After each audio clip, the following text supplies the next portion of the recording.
ngiye umuntu yarambwiye ngo tirimerike yarananiye se ndamubwira ati se ubundi wazamaye nanjye nkayigerageza aho nkareba ndangira bati do yanzaniye muri aka gacupa yayinzaniye muri aka gacupa dore ahantu nyigejeje impamvu nje kuyivuga ubona uko nabonye ko ari nziza see the outfit wayibonye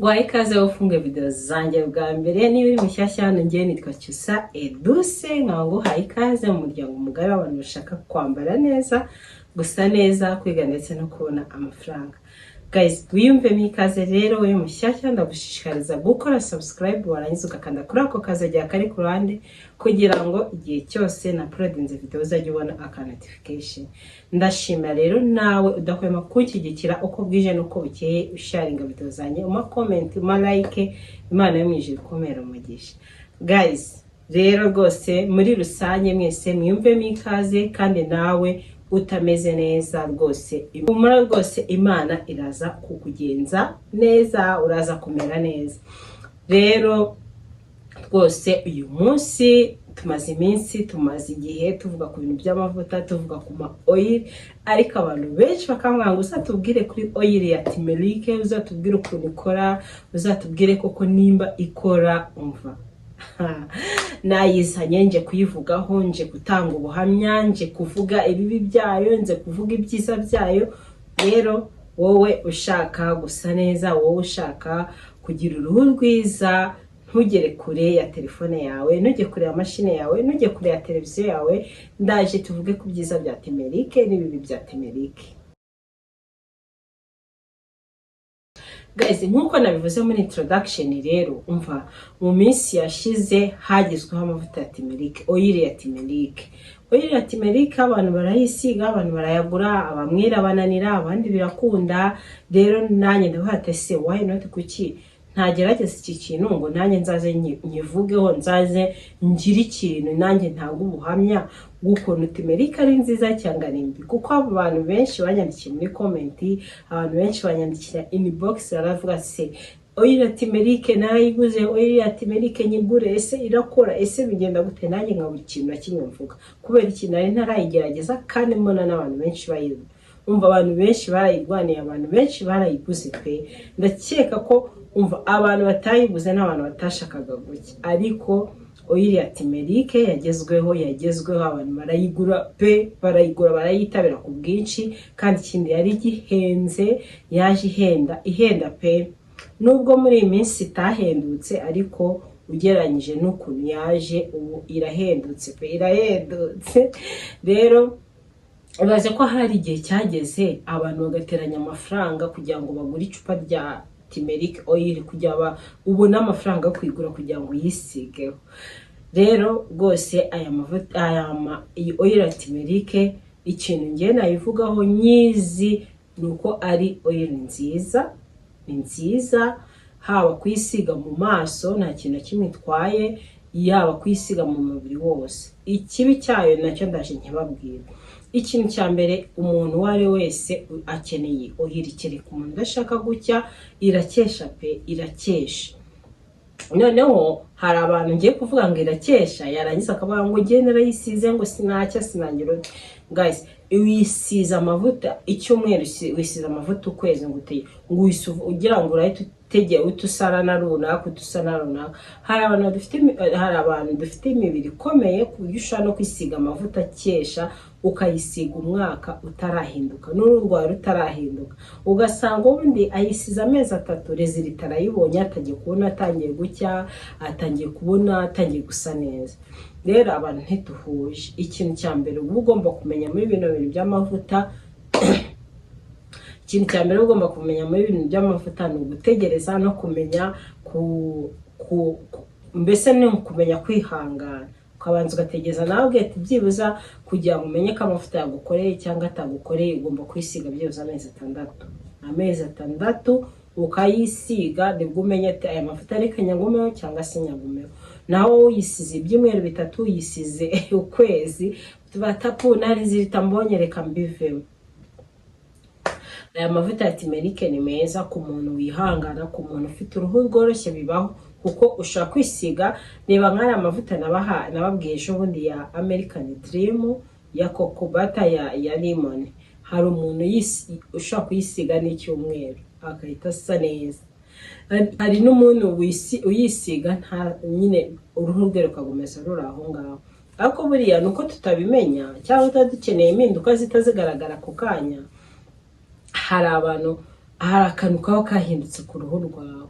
Noneho rero hari umuntu yisiga akamugira inzobe, hari umuntu yisiga akagumya uko yari. Urumva ko rero impuzu abantu, hari umuntu ufite uruhu rworoshye rwakira amavuta ako kanya, hari n'umuntu uba ufite uruhu rukomeye bisaba igihe kugira ngo amavuta amukorere umuti. Rero nicyo kintu nje kuvuga hano, amavuta ya turmeric, ese oil ya turmeric. Nabonye harajeho na creme ya turmeric, na creme ya turmeric narayibonye nayo ni nziza ko ukuntu nayibonye ishobora kuba ari nziza. Sindayigeragezaho ariko creme yayo nayo ni nziza, nabonye atari ibintu bya danje ariko ni nziza. Nari ndi kwivugera akatugaruke muri oil ya turmeric. Kuri oil ya turmeric je nabimenye gute rero? Umushiti wanjye niyo mpamvu ngiye kukubwira ati hari uwo akorera hari n'uwo adakorera, ariko wowe wabonye ko agukorera yakomeze ndayagushishikarije. Rero umuntu yarambwiye ati ngiye naguze oil ya turmeric irananira. Ubwo nari mbonye umuntu umbwira ngo afite cya kibara cya hano cyo kujisha, ariko ntago nari nzi ngo oil ya turmeric yabimukiza. Uwa mbere nabibwiye nabonye byarakize. Noneho ndabona naho gusubiza n'abantu bambaza muri comment, abantu bafite utudomo twaha munsi y'ijisho nabo aya mavuta ya turmeric arabareba. Nyendaje mbivugeho, reka mubwire mba history ya iyi turmeric. Umushiti yanyanga ati shangiye yarananiye nabati se wazayazanye ngiye nkayagerageza nkabona ko byakunda. Moncheza ngende umuhamya, ntago nigeze njya mu iduka ngo nyagure. Sinigeze njya mu iduka ngo nyagure umume oil ya turmeric cyangwa ngo nyetume umuntu ayangurire. Oya, uwo muntu yarambwiye ati reka nze musukireho makeya uyagerageze urebe ko yagukorera. Nawe ati nanjye ngiye kuyagerageza, nimbona nkoreye nzagenda ngura igicupa. Rero umva ntiyatindijemo pe. Kanze mbereka agacupa yayanzaniyemo mutajya ngo ndimo ndababeshya. Dore agacupa yayanzaniyemo, kagacupa yakazanye kuzuye, ngenda gerageza nkisiga utubuta dukeya.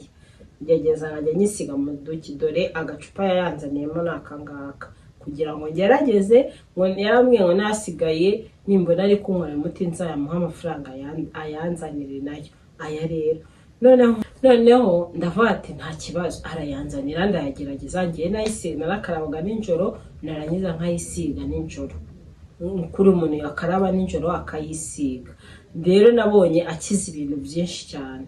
Si no kuvuga kuri ngewe ko wenda ibyo byose ngiye kubabwira ntabifite cyangwa ntigeze mbirwara cyangwa bitigeze bimbaho, ariko mfite ubuhamya bw'abantu benshi bayakoresheje bafite ibyo bibazo ngiye kubabwira bigakira. Umuntu wa mbere rero ugomba kwisiga, umuntu wa mbere ufite ikibazo cyo kuba yarisize amavuta, njya mbibona muri comment zanjye cyangwa umuntu agaca inbox akanyandikira akanyohereza ifoto. Niba uzi ko uruhu rwawe rwangiritse kubera amavuta ya hydroquinone, iyi turmeric oil irakureba.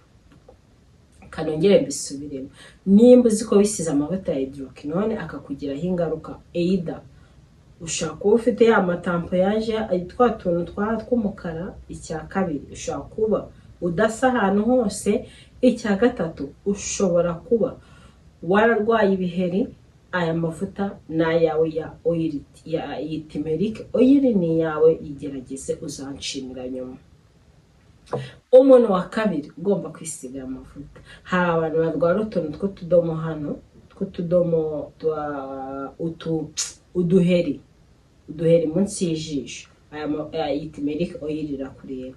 Hari umuntu ugira ibintu by'ibibibi bisa umukara kandi siko yasaga atarisiga amavuta ya hydroquinone. Ibintu bimeze nk'ibibibi by'umukara bizana munsi y'ijisho, aya mavuta arakureba. Wowe wisize amavuta akakwangiriza uruhu, aya mavuta nayawe iyi turmeric oil ni yawe. Guys, umuntu wari wese ushaka gucya cyangwa ushaka gusa neza, nanibagiwe, hari n'umuntu ufite utuntu tw'utudomo tw'inzobe, so navangu utuntu tw'utudomodomo ku mubiri we, iyi turmeric oil iramureba. Nanjye ndimo ndayigerageza, ndimo ndayisiga kandi nanayisiga mu maso kugira ngo ndebe ko hari changes yahinduka. Gusa ni meza cyane, narayakunze. Rero turmeric oil iri mu gicupa, ndaza kukibashyirira aho ngaho, ndaza no kubereka ukuntu agiye arutanwa. Hari mililitiro 1000, hari mililitiro 750, hari mililitiro 250. Ayo mavuta yaje ahenze ku buryo kikara agacupa naberetse kazowe kugira ngo bakakusukiremo wishyuraga amafaranga 10,000. Ni ibihumbi hagati y'ibihumbi 10 kuzamura, byaterwaga n'ahantu wagiye. Ariko ubu ngubu menya na mililitiro 250 ishobora kuba igeze ku 15,000, kuko ikiza yarahenze guys, kwako abantu barateranyaga amafaranga, ugasanga nk'abantu 4 baguze mililitiro 250 kugira bayisige. Ariko ubu byarakemutse, yarabonetse ahantu hose, abantu barayafite. Mbere ntabwo yapfaga kuboneka, yabonekaga mu mashopu y'abantu bacuruza ibintu bihenze. Turmeric rero oil ni nziza, bibaye byiza washaka na creme yayo. Nayibonye muri Chic, nayibonye muri Chic. winjiriye ku muryango wo hasi hari impande bacuruza ama whisky n'amawine, kwa nihera bahita kwa Kivenge. Winjiye kuri muryango wo kwa Kivenge, uhita winjira muri Chic neza. Hari abantu bagiye bacuruza, bafite amaduka anaboneka ahantu hose. Winjiramo ukabaza iyo turmeric creme ukomeye. Nabonye iri mu gicupa cy'ikibundi, menya na rosiyo yayo ibaho iraza. Ariko igihe icyo nashaka kubabwira ni turmeric oil ni nziza cyane. Mwayishaka abantu bafite ibyo bibazo byo kuba uruhu rwarangiritse, badashaka ko hari igihe uruhu rwangirika ukabura ukuntu bigenza, ukisiga ikintu icyo cyose ukagerageza kiriya bikanga. Iyi turmeric igerageze uzanshimiranya, uzibuke kunyohereza akantu kuri momo yanjye. Urumva wowe turmeric ndangiye uno muti wa turmeric. Noneho ikindi ushobora no kujya ukora ama mask yayo kugira ngo uruhu rwawe rwongere rugaruke vuba. Ushobora kujya niyo creme wayikoresha. Noneho rero reka mbabwire ikibi cy'iyi turmeric oil. Ikibi cyayo nayangiye, ntushaka kuyashyira mu mavuta ngo amavuta afate, tuzi ukabona yaba nkaho wayafungurishije amazi. Nicyo kintu kibi cyayo nayiboneye. Imva kandi ikindi ikibi cyayo ni icyo ngicyo, uyishyira mu mavuta akahita acikagurika. Icyiza njye nabonye, ndayisiga amavuta yanjye asanzwe nko ku manywa, nkayirenzaho nkigendera. Urumva rero ko ari nziza. Nicyo kintu nifuzaga ko tuvugaho. Abantu bari barambwiye ngo dukore kuri turmeric oil. Nizere ko musubijwe nziza cyane pe, ni nziza. Nayibarangira nkuko nanjye ndimo ndayikoresha. No mu minsi iri imbere ndaza kugura icupa rya mililitiro 250, kuko mililitiro 1000 ntabwo nabimara, ni binini cyane. Guys, ndabakunda cyane rero, ntibinifuzaga ko tuvugaho uyu munsi. Mukomeze musharinge video zanjye, mu likinge, mume comment ni ingenzi kuri mwe. Comment ni ingenzi. Mbona video yo munsi ya video yo muri comment manatseho, mwibuke ukana like na comment, mume comment, kwa ko iyo mumaye like nyinshi YouTube isharinga ama video yanjye ku bantu benshi bagiye batandukanye. Niyo mpamvu uzajya kubona umuntu ufunguye video yanjye utarigeze unakora subscribe, ukajya kubona Cyusa Edouce aje imbere na video yiwe.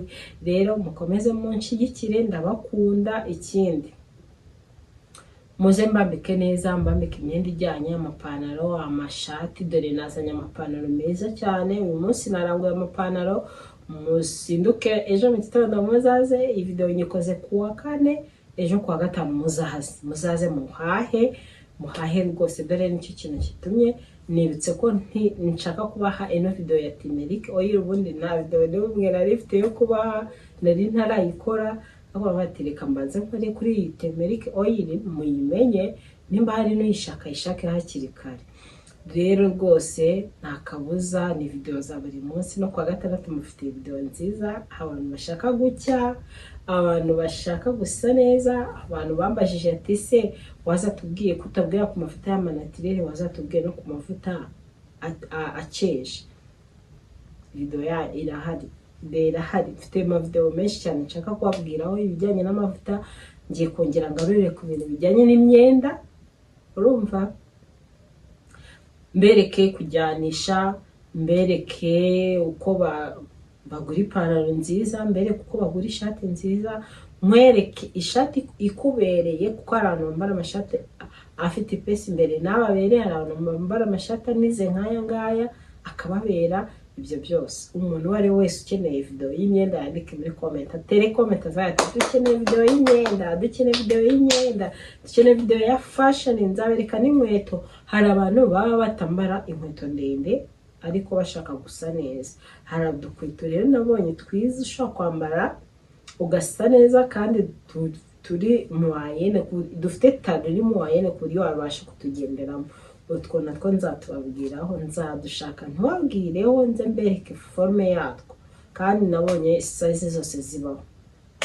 Mumva ko mufite video nziza kandi nyinshi. Rero nimba utankurikirana kuri Instagram yanjye, niho biri kubera, niho ndi kugurishiriza imyenda y'ama complete guys. Nicyusa Edouce nk'ibisanzwe. Instagram yanjye genda liking, following, naho ntacyo bitwaye pe, ntacyo bitwaye kujya unkundikirana ahantu hose, akantu kose nshyizeho ukamenya n'iki.